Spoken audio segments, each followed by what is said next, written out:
This episode is sponsored by Apollo, a tool that's helping me to open doors and close deals faster. Wanted to share it with you. Apollo is a complete end-to-end sales platform, letting you email, dial, connect on social, build plays, and schedule meetings. With conversational intelligence transcribing my calls lately and reminding me to act on my next steps to drive deals across the finish line, it's been a lifesaver. It's no wonder Apollo is the most loved sales tool on the planet. Thousands of users rank Apollo as a top tool on G2. Start today completely free and see how Jesse and I use Apollo. Sign up in the show notes below or at thesalesplayers.com/Apollo. That's thesalesplayers.com/APOLLO to start your free trial. If you do any prospecting with LinkedIn, you have got to go get set up with Surf. That's SURFE. It's a tool you can use to add new contacts to your CRM system directly from LinkedIn in seconds. I'm using it every single day. I add contacts, follow my deals, keep track of notes, and it ends up saving me a bunch of time on prospecting and outreach, which means I can spend more time moving my deals along. The data is always 100% accurate since I don't have to copy and paste all the fields over from each and every contact that I want to put in my CRM. Instead, Surf does that all automatically with just one click in about 60 seconds. The team over at Surf has put together a very special offer for fans of Sales Players. There's a link down in the show notes, and you can use the promo code JWSURF5. Don't forget the E at the end of Surf. That's JWSURF5 for 5% off your first year. Don't spend another minute doing things manually. Go get set up with Surf. All right, we've got a really great guest lined up for today's episode. We'll be speaking with Tom Slocum. Tom is the founder and CEO of the SD Lab. He's an expert on pipeline generation, standing out with your prospecting, and of course, using LinkedIn to generate pipeline. We had a really great conversation. I look at it as Tom is on the cutting edge of all things pipeline generation and sales, and he shared a lot of really interesting stuff with us, some things that I had never heard about before, like these cold call simulators, and I'll let Tom explain it in the episode, so keep listening. And just shared, really kind of wowed us with some of his ideas and some of the ways that he helps his clients generate pipeline. We talk a lot about his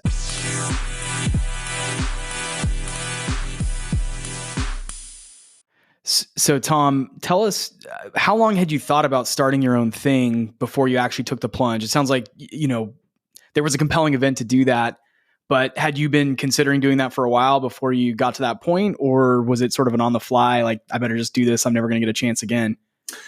So interesting enough, I grew up being that kid where watching shows. I grew up with my grandparents and, seeing the business suit guy and the family with the white picket fence and the dude going on trips with his briefcase. That always excited me. And I just thought that was like the tier of success and like being in that side of the house. And so all my career choices led to or were going down the path of one day owning my own company. I did admissions and the education stuff to learn about going to school, getting my education, financial services and car selling. I learned the selling techniques. When I went to GoDaddy and Yelp, I learned about, advertising and domains and, building a website, how to do advertising and what that all meant, reputation management services, SEO, everything kind of put myself in that position to become as prepared as possible for what it was to run a business, just understanding it, interacting with the entrepreneurs, SMB companies, people out there doing it. And so in 2019, when I was at my last company to do a run of 0 to 7 reps, I started thinking about it. And I was like, what would it be that I would go into? And I realized that I just had a lot of knowledge about scaling teams and building them out. And I would love to be paid to do that. Come in, help the learning curve, don't take 12 months to do it. I've done it now 2-3 times. I clearly have a playbook for it. I can help folks build this out. So in 2019, when I landed that job, I started putting pieces together and building out what the SD lab would look like, which is the sales development lab, by the way. A lot of people can put it together. Not many miss it, but that's what it is. It's a sales development lab. And then when that VP of sales kind of came to an end, I had stuff in my Google Drive already, like little pieces of everything, of kind of molding where it would go. I had a slide deck presentation of kind of what was going on. And when I was in community, doing the community stuff with AEs and SDRs, a lot of people were coming to me for support because I was actually really good at rallying troops, letting people put points on the board. You know, we had gamification. I was showing up every day for this community, and people would start coming to me for work. So when the VP of sales thing happened, and my mentors and friends were like, dude, just launch, go. Like, don't go back to corporate world. And I was like, cool. So then that's when, you know, I was able to put together a website in 4 hours, kind of get the pieces going and figure out, okay, what am I going to offer and what am I going to do? It wasn't exactly the same as what I had in my Google Drive and was building prior, because I've grown since then and I had learned things. But it was kind of already in the back of my mind. So it was very fortunate that I didn't have to start from nothing, but I started from nothing, right? And kind of transpired this idea. I posted the next day after saying I was looking to work of like, I'm not going all in, wish me luck. And then next thing you know, I'm here 18 months later and we're doing all right. All right. How did you get your first customer? Oh, that was fun. First 90 days was insane. A lot of building, a lot of kind of understanding. You know, I started throwing out the kitchen sink, which is a big problem. Don't do that, right? Don't go and sell to whatever. You really, every time I was on a call and a demo, they were like, okay, but what am I getting? What are we doing? Like, what is entailed here? And I was like, I don't know. I could just help you. What do you need? Like, talk to me about the problem. And they're like, okay, but like, what do we do? And so I had to go through that. And my first customer actually came from a referral. A good friend of mine knew that I was out there vetting and doing what I was doing. It was like, hey, I have this company that I'm partnered with and doing some stuff with. Their outbound motion is just not great. Like, they need help. They're outdated. They're a normal team, kind of not on LinkedIn, don't really know what's going on, and they could use the help. So I met with the sales development manager, the CMO, and the COO, and all on a call. Took 3 calls, walked them through everything, kind of figured out and kind of created my plan and my offer during all of that. And then we went through. So they were my first customer. So it took about 90 days to get that first one in. Had a lot of calls, had a lot of conversation, but I was just missing the mark because I didn't have a formal offer as to like, what am I doing? It's like, I'm just a consultant. Yeah. And they were like, okay, that's great. Like, but what is it that you're doing? And I was like, I don't know. Yeah. What do you need help with? I can do a lot. So once I was able to get this client and actually create like, all right, here's what this is going to look like for the next 3 months. Here's how I'm going to take you from here to here. This is what we need to do to make that happen. That's when I closed my first customer. And they were like, okay, I can pay for that. I have a clear plan. I know milestones along the way, where we should be at and what the outcome is going to look like. We're in. And so I closed the first one then. Well, Tom, wow. Something that I really noticed about you, and I think that I want to highlight, is you've utilized LinkedIn to help create your sales career and then launch this business. So I would love to go into your content strategy and your strategy on how you've utilized LinkedIn to make connections, and then maybe IRL connections as well. Yeah, LinkedIn, I have to say, changed the trajectory of my life, my career, my growth. I mean, I owe it everything.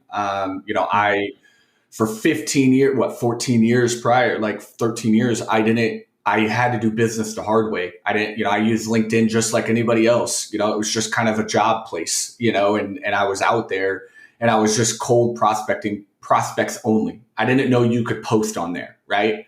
I didn't know that you could actually post beyond a job post or something, and just a free thought. And so I had like 2,000 followers. And even at one of my jobs, I'd go into my team meetings acting like I was hot shit because I had 2,000 followers. And I was like, why are you not on LinkedIn following this advice from people? And everybody's like, dude, calm down. Like, what? I'm the shit. With 2,000 people, right? And so in September of 2020, when I dove into RevGenius, that sales community during kind of the whole pandemic side of the house, I had a remote team. I had 7 of them. We were building out this operation, and I found RevGenius. And within like 2 months, I started building a micro community, Rev League, in there. And one of the sessions that they would host on a week was branding, personal branding, and using LinkedIn. And it was Hannah. I can't ever say her name right. And Anjanikau. I forget. She's over in the UK. She's going to be mad at me if she hears this. Sorry, Hannah. I love you. And then Nick Capozzi. And they talked about branding. And from that moment, I started posting. And it started with just using Rev Genius's content of sharing what events were coming up, like being a promoter for them, jumping on that bandwagon with some of the other ambassadors. And within a few short months, like 2 or 3, I started realizing I could post myself, like my own thoughts. And I had a voice because my follower count started to really climb and people were enjoying what I was putting out. So then I switched it and I said, well, I'm just going to start talking about cold calling. Because the one thing I can talk about like the back of my hand is cold calling. I have the credentials for it. I've done the work for it. And I'm from 2007 days till now. Like I have a lot for these up and comers to share. So I started posting. And now 3 years later, right, I'm at almost 4 years later, I'm at 25,000. I've got the blue badge on LinkedIn. I've been recognized. I'm very well respected and credible in the space. And it's all because all I ever wanted to do was give and give some more. Yeah. I never looked at LinkedIn for me. I never, still to this day, I don't look at LinkedIn for me. I look at it for what I can do to the market and the people in my space that are either behind me or next to me. And how can I share what I'm going through, what I'm reading, what I'm doing, what tools that I'm looking at, what education I can give them. And then from there, I just earned a lot of trust and credibility of like, dude, you're a practitioner. You're actually doing this stuff every day. Like you're in it, you know what you're talking about. My Google Drive has more information on it than I could ever like run out of, right? Because of all the jobs and the methodologies and the documents I've made for my teams, all this stuff. And so, yeah, once I got into LinkedIn, I started getting job offers. I started getting work because people would go there, see who I was. My cold calls, even at my company, when I was still kind of doing the community and my director role, started changing. I'd cold call people and I didn't have to spend 5 minutes explaining who I was or what I was calling for. They'd be like, oh, hey, Tom, yeah, I've seen your content. I've seen you in my DMs and stuff. What's up? What's going on? And I was like, This is crazy. Because I went through a whole career where like nobody knew who the hell I was. They just knew Tom. Right. That could be anybody. Now I'm like out there and they could go research me and like be like, dude, I've seen you in my feed. I'm well aware of who you are. Like give me the spiel. And I was like, this is crazy. And so it just kind of really started happening. And then when I was able to jump into a business, it was easy.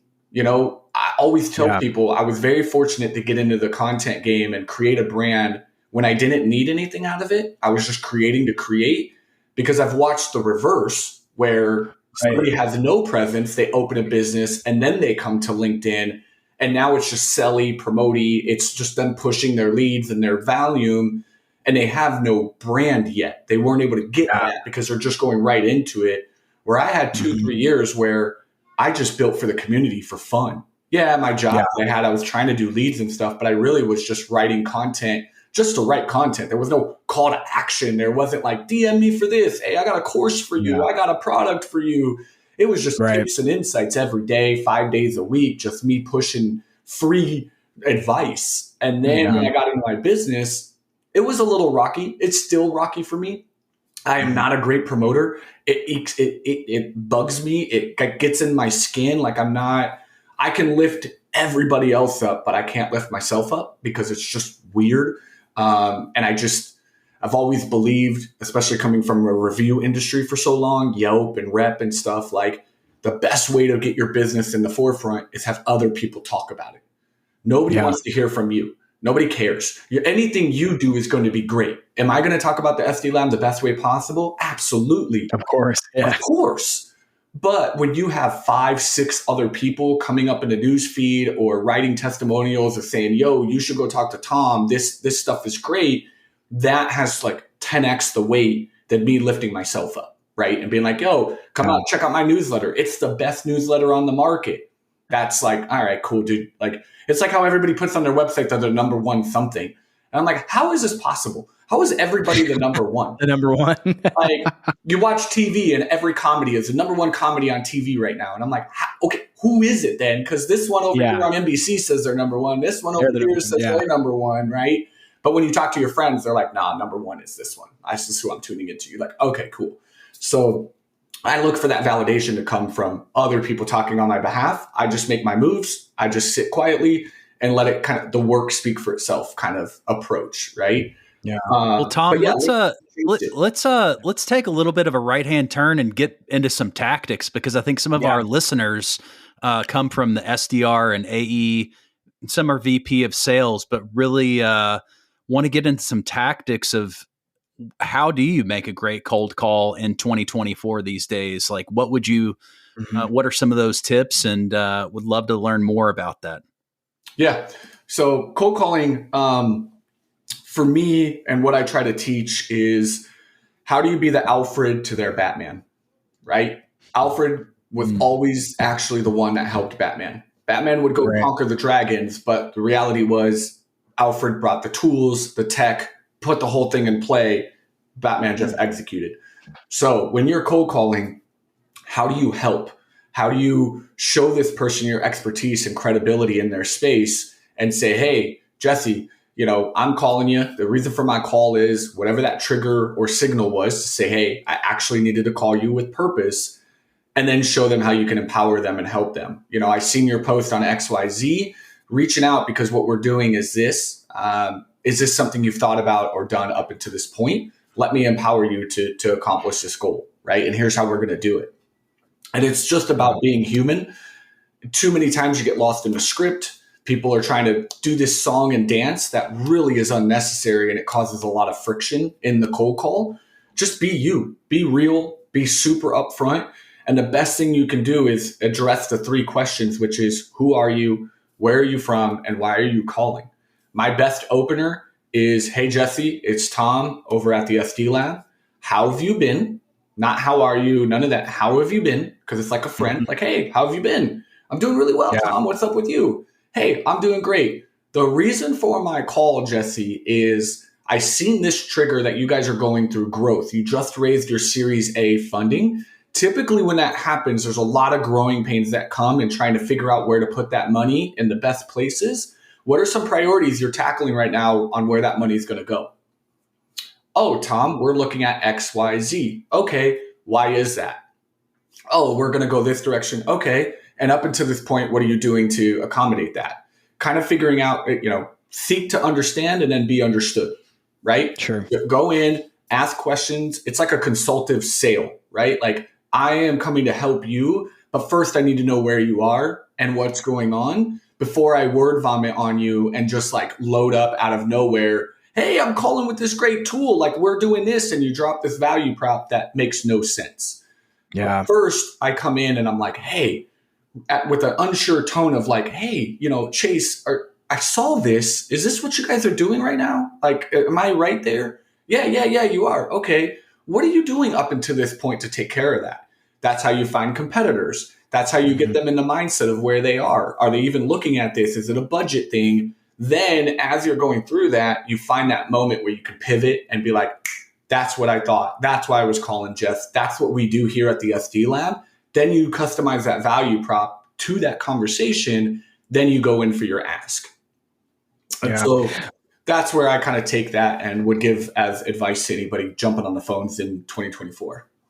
When you're coaching for cold calling, what tools you can call out specific tools if you'd like, or just overview of like, what does the stack look like for a cold caller in 2024 to get the most at bats possible? And I guess, what I'm thinking about, like, how do you make sure you have the right data, the right phone number, you're reaching the right person? Cause one of the things that I've struggled with over the last, 18 months is you can call and you're just getting voicemails. I still try to leave a voicemail as much as I can, but it's frustrating when it takes, 150, 200 calls to finally reach another person and get a live conversation. What kind of things do you coach your clients to implement to help improve those odds, or, at least manage the process in a more streamlined way? Yeah. First and foremost is your data. You got to have it on lock. Yeah. I can't give an actual like number one option because they're all kind of in their own way have their issues. You've got Zoom Info, you've got Apollo, you've got Lucia, you've got, Seamless. There's a lot. I highly recommend, picking one that has the closest accuracy as possible and then rocking free trials on the others to fill in any gaps. I've got like 7 data tools, right? One I actually pay for, and then others where I just fill in gaps. Yep. Like Lucia is incredible. If you get a mobile number, it's 99% of the time accurate. The problem is it doesn't have every mobile number. It's very low. Mm-hmm. But if it has it, it's accurate. So it's cool. Zoom Info, been my true star for 15 years of my career. Like they're the behemoth. Right. They've got a good run at it. But data is going to be key. So finding data, maybe pull a couple different tools to, fill gaps. A dialer. The number one thing that's slowing most teams down right now is they're all manually dialing. They're using like a sequence like Outreach or SalesLoft that does one dial at a time. They're dialing at a HubSpot, a click to dial.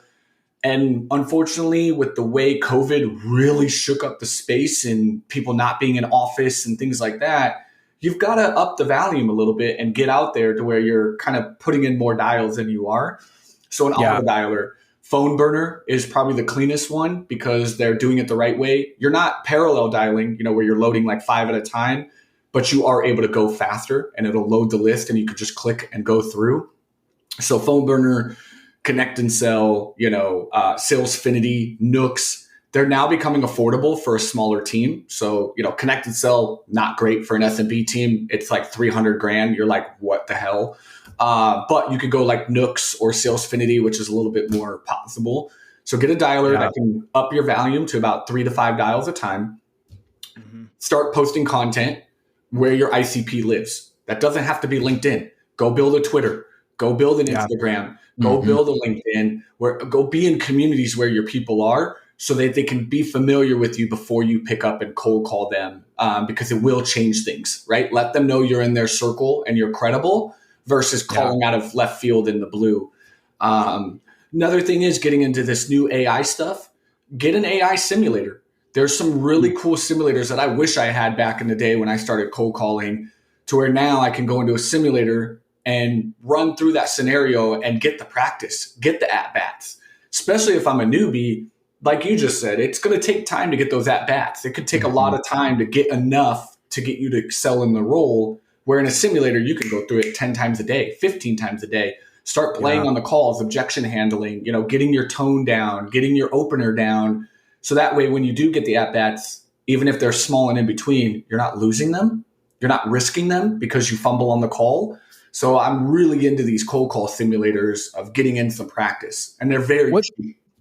Yeah. What's an example? I'm embarrassed to admit this here on the air. I don't know that I'm familiar with cold call simulators. Maybe I'm behind the times here, but this is interesting. So it's just like with a pilot, right? Or, an army, like they've got to go through the simulator, right? A pilot will be in a fake air simulator for hours before they can even get behind the wheel of an actual plane, right? Why is that okay? But we can't do that with cold callers, right? Like you don't want to burn your TAM. You don't want to have your reps out there just burning through it and making mistakes. So you've got Get Replicate AI, Olive.ai, Hyperbound. There's a couple others. But now what you can do is you can get into these simulators. If you go to GetReplicate.ai, you could do it for free. It's just at the bottom of the homepage. You can take on their simulator that's called CAT. Or their newest feature, and I posted about this, you could take somebody's LinkedIn profile, put it on the simulator, and it will create a simulation based off that person's profile. It is crazy. Yeah, I posted about it like a week ago. You'll see it in my most recents. I took on Bethany from SendSpark, and I put her profile in the simulator. It created an AI version of Bethany, and I got a meeting with her, and then I posted about it. Yeah, it was wicked. She thought it was the craziest thing. I called her out in it, and she's like, Tom, that is the craziest shit I've ever seen. And I was like, it's amazing. She's a test pilot, but they're cool. You can load in your own data. So if you already have customers and client calls and objections and competitor calls, you can feed them in there. So it'll kind of get your customer base. But if you're onboarding, you're ramping up, a lot of my teams, right? I'm getting new people in there. I'm building out operations from the ground up. I tell them to look into this AI stuff and help them build these out, because then their reps can get at-bats and be in the safe environment making mistakes before they go rip live with your TAM and miss out on opportunities. It's so wild to me as someone who started cold calling, about 12 years ago. And just, the only way to learn is you got to go and there's the list and you start dialing for dollars, right? And the only way you're going to learn is you're going to actually fuck up on a live call with a real person who's going to call you out. And I started my career selling to lawyers, which was not, the easiest audience to learn how to cold call to. But I'm excited for the next generation of sellers that they can use AI to just get really good. And then when they are in a live situation, they don't have to, suffer the just terrible loss of like having a lawyer on the phone totally rip you apart as a newbie. So that's really cool. I had not heard about these, and now I'm definitely going to go check these out. They're very cool, man. They're different. And like I said, it just gives you those reps, especially if you're an org that's not getting a lot of at-bats. It could take time to warm up a rep, right? Because they're not really getting out there and not getting to take the at-bats. That the faster they can start doing that, the better they will get on the phone and their opener will be crisp. Even if you're giving them a script, they can run through it to get crisp and clean and make it their own so they feel much more comfortable. Dialer, data, AI simulators, and then, branding, right? Get some content out there, start creating. Doesn't have to be crazy, but just enough to where you're circulating in the circles of your ICP so they're familiar with you. And then, it's just kind of, just ripping it through. There isn't an answer there. I want to dig into that because I'm really curious from your standpoint. You talked a lot about how you started posting on LinkedIn and building your brand on LinkedIn. And again, you said any platform, a lot of times your buyer might be on Twitter or Instagram or somewhere else altogether. How helpful do you really feel like and do you have any data, I guess, to show around folks who post on LinkedIn and then go and make cold calls into their ICP tend to get higher booking conversions or things like that? Maybe you don't have the data, but any anecdotes would also be cool to hear too. I don't, but I think that would be a really cool competition is putting like 8 cold callers together that do have reputable LinkedIn brands and then 8 that are kind of out in the, teams that aren't on LinkedIn, right? Finding them and saying, hey, we'd love to bring you on and see what your rates look like. From what I know, though, and just proximity of people and the brands and the friends that I work with, it's a game changer. My buddy Hamish, my buddy Elliot, myself, Amelia, Taylor, like a lot of us, when we started posting, our sales cycle got less friction, way easier. We're known. We can use that content also in our outreach, which is even more of a game changer, right? You build credibility and like can give gives. Hey, Jesse, I made this post last week on a couple tips on how to improve your SDR AE relationships. Would love for you to check it out and to get your thoughts or get you to drop a comment on what you think. That's a good outreach versus just the checking in, the thought bump, like you can give value. But I've seen it. I've seen it change the game with those that do have a brand that are in the right circles. If you're on Twitter for engineers, it's like the best way to get them on the phone. Engineers don't answer the phone. They're not really, cybersecurity, they have a hard time. But if you're on Twitter, you'll get into DMs with them. And then when you cold call them, they're ready to pick up. They're like, oh, hey, what's up, Tom? And they're okay with that because they're familiar with you and it's not scary for them to pick up the phone to a random number, right? A lot of people get terrified of that stuff, like opening the wrong email or getting that unknown number.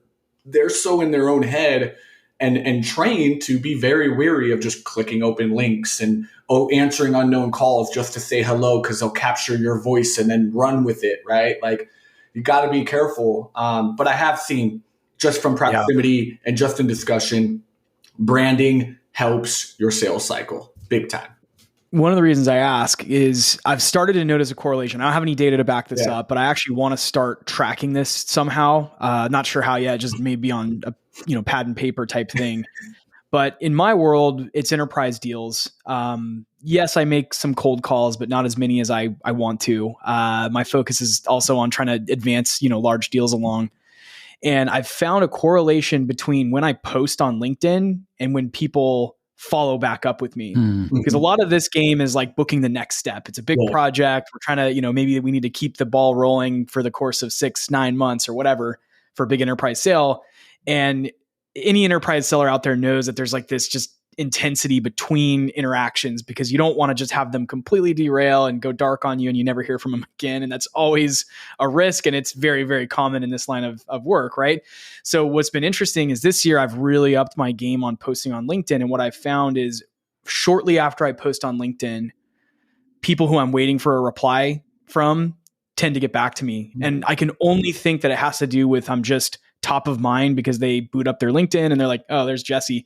Probably better follow up with that guy with the thing he asked us for, right? It has weight. It has weight. And if you look at it that way, you make a really good point there. People don't like to be sold to, right? They just don't.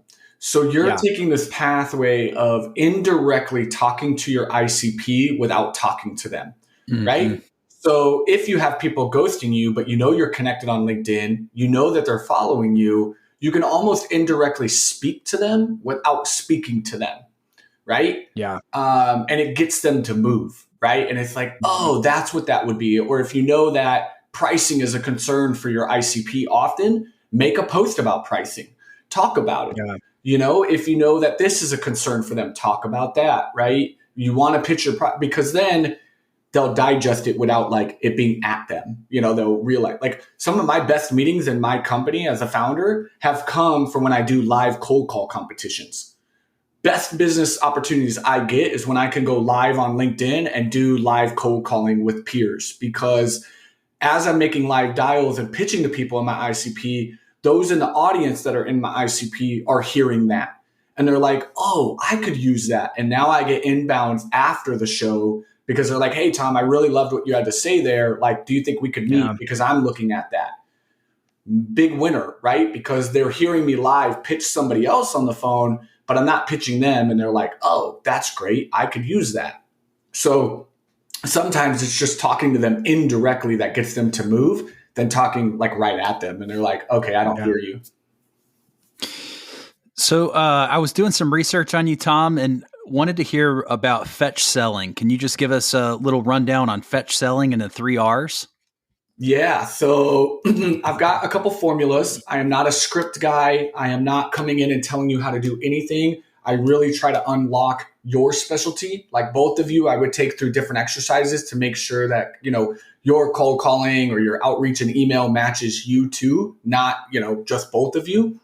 So with fetch selling is my social media approach. So if you're looking to build a brand, you're trying to figure out, what to do. It's a formula from follow, engage, track.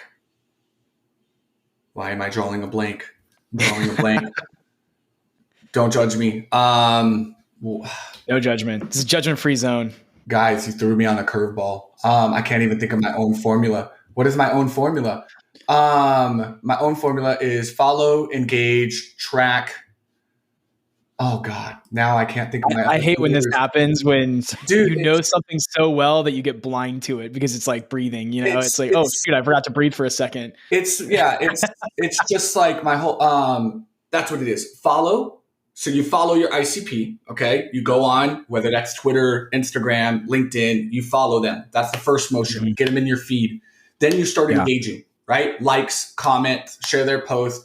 A lot of times your ICP gets no engagement at all. So it's a really easy win for you to be that comment or the first one on their post or show up for them, add some extra thought and value to what they're sharing. You're not pitching your product in their comments. You're not doing anything. You're just adding value to what they've already written and just being there, right? Yeah. Yep. Track that. So then you're tracking their responses. You kind of use an Excel. You use Surf, right? You track this stuff. Then you connect.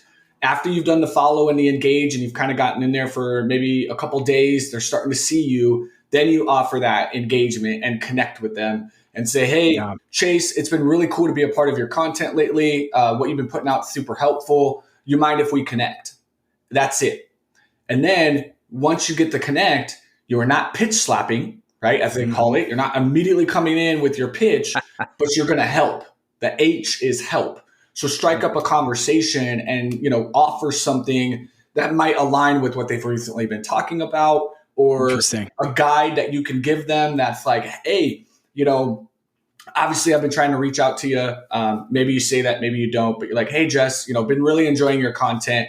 Thanks for connecting with me. As you are a lawyer in this space, I thought this guide might be helpful. Typically when I connect, I give this guide that shows how lawyers can start building a brand on LinkedIn to drive more leads. It's 5 steps. hope this is helpful. Is this something you've tried before or thought of? And you ask an open-ended question that kind of like, again, seeking to understand before you come in and drive the conversation. Is this something you've thought about, or is this a priority for you at the moment? Now, 5-10 times you do that, 2-3 of those people are getting back to you, and now you're having just a really nice conversation. They're like, actually, this is a great guy, Chase. I've never thought about doing this, actually. Do you know of any other lawyers that are doing, branding that are some examples? Absolutely, John. Here's 2 people that I got for you that, they started kind of implementing the content game, and we've seen a 25% increase in inbounds just within the last 60 days. Do you think a 25% increase would be, something of helpful? Are you taking on new business? And now you're 3-5 questions deep, and then you kind of pivot, and now they're like, yo, I'd love to talk to you more about this. So that's the fetch. Follow, engage, track, connect, help. Love it. Awesome. Yeah, that's great stuff. So we're coming up here on time. We got one last question for you. And then Tom, I think we need to do a part 2 of this just because I feel like there's so much more.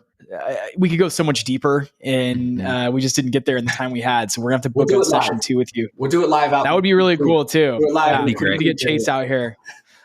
Chase is already committed to coming out here to Arizona to visit. So perfect.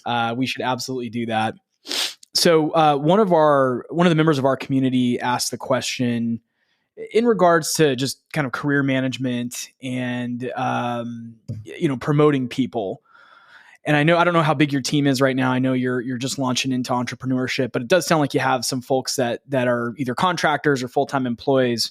What kind of things do you look for besides just metrics and attainment in, stellar staff members? So this is something I learned early on in my career. I fought for management for a very long time. I thought I deserved it based on numbers that I put up and performance, and that's what you're taught. But my best advice and what I look for is somebody who can be a really strong number 2 to a number 1. That's when you're doing really good. So what I always tell people, you want to get promoted, you want to move up in the ladder, start acting like it before it's ever come your way.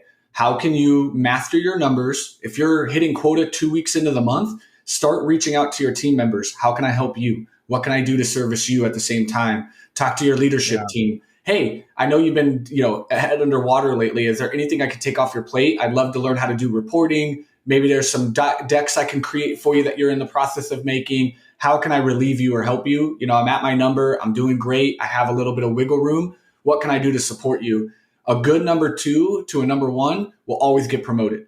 A lot of times in this culture nowadays, nobody wants to do the hard work until they get the job. Oh, I'm not doing that until I'm paid for it. Oh, I'm never going to do it. Give me management and then I'll do all of that. And the reality is that's not how it works. You have to do some of that stuff. And one thing a manager told me back in the day was there's 2 outcomes that can happen when you get promoted. And what do you want? What side of it do you want to be on? There's a side you get promoted and you go into management, and in the coffee chats and the water cooler, half the group is saying, ew, why did they get promoted? What is that? Why is Chase getting promoted? And now you're the talk of the town. Or the other side of the coin is, oh yeah, Chase, you got promoted? I thought you were already the leader. That's great, man. I thought you were already in that position. I didn't even know you weren't doing that yet. Right? Yeah. So when you go to that perspective, it's the team already just expects it. They thought you were already doing that. Yeah, that's great, dude. I thought you were already, the team lead or the manager. That's great. Then you get that nice, just act the part. I look for people that would do more without being asked. My favorite motto is I'd rather ask for forgiveness than permission, right? I don't want to have to hold your hand and guide you through. I'm looking for somebody who's just that passionate and devoted to what we're doing that they're just taking the initiative. If they make a mistake, dude, I'm good with that. At least you went out and tried. At least you did try to do it. Yeah, you might have derailed it or did something. Now, as long as it's not earth shattering and you made a really bad move, but dude, if you made a mistake and we're trying to build a deck for me and we're like, hey, I put this together, dude, I just love that you even thought about it and tried to do it. Let's go in the lab and kind of clean it up and we'll get it on par and I'll show you where you need the help. But I just love that you even did it. So my advice is, and what I look for in my team is those that are willing to put in the work. They're willing to be a strong number 2 to the number 1. They're wanting that stuff. And they're willing to put in the work to get there versus this ego or this entitlement or, well, I'll wait till I get that role. I'm not going to do that stuff. You pay me pennies on the dollar. Why would I go do that? Give me the role and then I'll go do that stuff. No, Yeah. get the work in beforehand. So then when the promotion comes, there is no learning curve. You've already been doing the leadership stuff for 3 months, 4 months. It's just like an SDR going to AE. Go start closing deals and sourcing stuff now before you even go into AE. Take the initiative. Tell your AE, hey, this is a smaller size deal. I don't think you should waste your time with it. Do you think, maybe I can run it and just see where it goes? Would you be cool with that? Absolutely, Tom. Go for it. Or, hey, let's prep for it and then let's see what you do. So that's kind of my advice for that and what I look for. I think that's so good. And I've seen this play out time and time again. Actually, just recently, someone in my network, it was the same scenario of, oh, I thought you already were managing. You're doing all the things anyway. Oh, cool. I guess you got the formal title now, but you've been doing all of the activities that a manager would do anyway. So it makes perfect sense. Like there's no doubt that was the right move. Yep. Love it. To be a no-brainer. It's not a questionable thing. Set yourself up to where it's literally a no-brainer that you should be the next one in line because you've been earning your way to do that. Now, is there a risk that you're dangling the carrot and you might not get it?